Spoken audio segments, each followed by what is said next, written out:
Diary Entry 1, September 30th, 2024.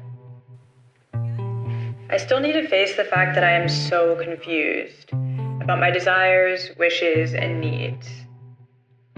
I'm so confused not even because I'm confused, but because I never thought I'd be 28 and so unsure about what I want or need out of my life. All I know is I want things to start making sense. The effort I put into my creative endeavors, my career, healing, learning myself, I want it all to just start making sense. I want to know how I feel about love and men and friendships and relationships, how I feel about myself in relation to those things. My goals, my interests. I want to keep growing into someone new, but also I desire so strongly to just be here, to appreciate all I have become and worked for. I deserve that too. Basically, I long to be at ease with myself, the way I feel lying in a park on a beautiful day, or the way I feel after a good workout, getting paid, or the way I feel here right now, journaling. When I experience those things, I feel sure about myself, and I long to feel sure about myself all the time. If there's anything that makes me feel alive, it's assurance. I want to be sure of other things too, like what am I looking for out of love and relationships? Why do I post here on YouTube? Why do I make money the way I've chosen to make money? Will it all work out the way that I'd like to? I want to be sure of it all, but unfortunately, assurance is not promised. I really wish it was, because honestly, I don't want to be delayed or set back or hurt anymore or hurt other people anymore, headed in the wrong direction. I want to know what I'm doing and why. I don't want to be confused. I don't want to be afraid of the future or regretting the past. I just want it to all make sense. As I'm writing this journal entry, two men are trying to talk to me. They're trying to get my attention, and it's very, very gross, aggressive energy coming from them. They're calling at me across this coffee shop patio, and they're saying, "What's up, gorgeous?" And upon me ignoring them, they're calling me entitled. They're picking apart my looks and what they see, saying I have an attitude. They've gone so quickly from complimenting me to insulting me.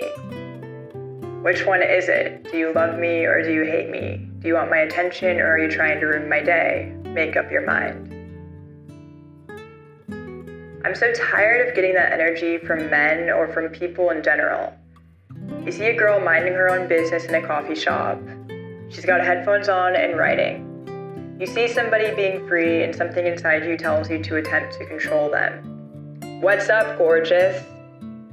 And because the girl ignores you, suddenly she's entitled. It's so ironic, really, to aggressively yell a compliment at a woman and expect her to pay attention to you. Talk about entitlement.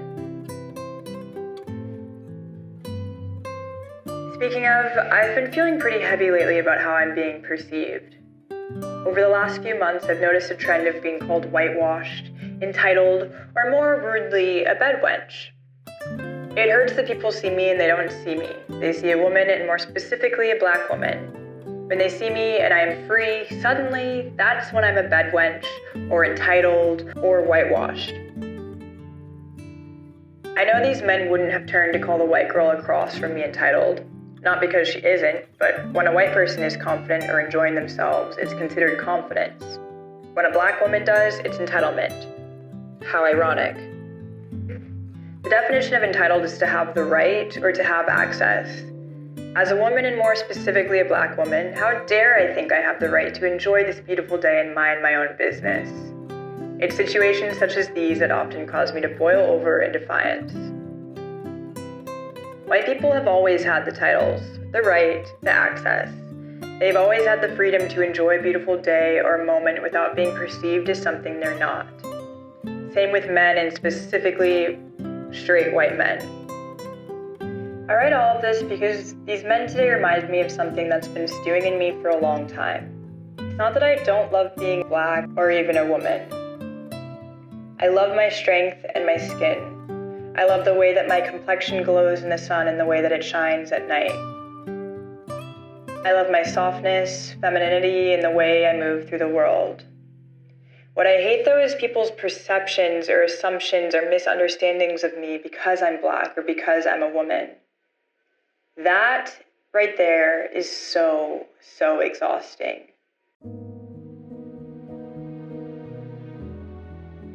It's putting me in a box to be just black, and it's putting me in a box to be just a woman. I'm supposed to listen to a certain type of music, hang around a certain type of people. I should wear makeup or have my hair and nails done all the time and do certain activities, but stay away from others. Oh, and apparently I'm supposed to listen when disrespectful men are speaking to me.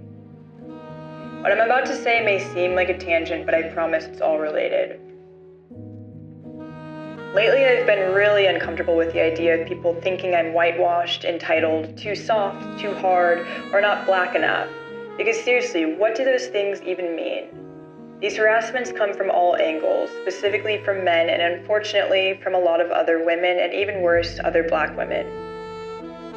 I am a product of my upbringing, my environment, my circumstances.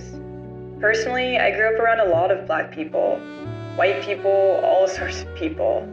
My nearness to diversity has apparently made me whitewashed. Make it make sense. My confidence as a woman makes me entitled. My confidence as a black woman has led to people calling me whitewashed. If you Google what being whitewashed is, it's to hide, to cover up, to mask, or to alter yourself in a way that favors or caters to whiteness. The way I see myself is, that's the last thing I'm doing or even know how to do. If you've thought these things about me, a woman, a black woman, or anybody doing something outside of the invisible box you put all people in, think about yourself. Think about the ways in which you're conforming, the ways you use your blackness or your masculinity or your insecurities as a shield or a mask to hide from the world around you. So many people say to be black is to wear a crown. I agree. To me, being black is to have a wealth of experiences, skills, to defy odds, to stand out, to climb heights, and to push through doors often closed shut in our faces. To be black is not to look like other people, to fit in or to take specific paths or to fit in specific boxes. Same with being a woman. I consider myself to be non-conforming. Nothing could shape me to fit into a box. Not my skin color, the people I'm around, the clothes I wear, or the music I listen to. None of that diminishes the warmth, the beauty, and the strength of my soul. None of that diminishes who I am at my core. The beauty I have, or the overwhelming empathy I have because of the things that I've been through as a black person as well as a woman. I love being black, but I'm tired of being black. I love being a woman, but I'm tired of being a woman. I just want to be me. This is a journal entry I made this morning after sitting calmly and beautifully on a coffee shop patio.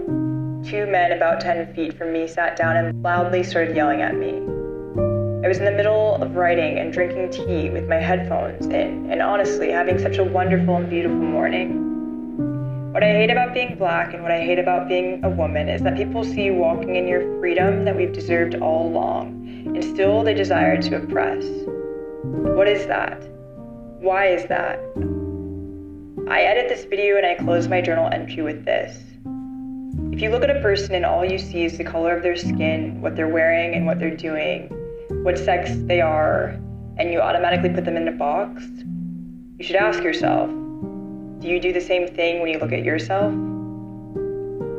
Because if that's the case, you've got a lot of growing to do. There's nothing that you should or shouldn't be. We are who we are. We are who our lives, circumstances, traumas, and blessings have created us to be. I'm so proud that I've become somebody that is so beyond past traumas that I've been through as a woman or a black woman, that my ancestors have been through, and what women go through every single day. I'm so proud that I've developed into somebody that when people look at me, they're confused. I'm so proud that I don't fit into a box, and I encourage you to take yourself out of the box that the world has put you in. These are my thoughts. Thank you for listening. I hope that the next time you look at yourself in the mirror, you see yourself who you are to yourself and not who the world perceives you to be.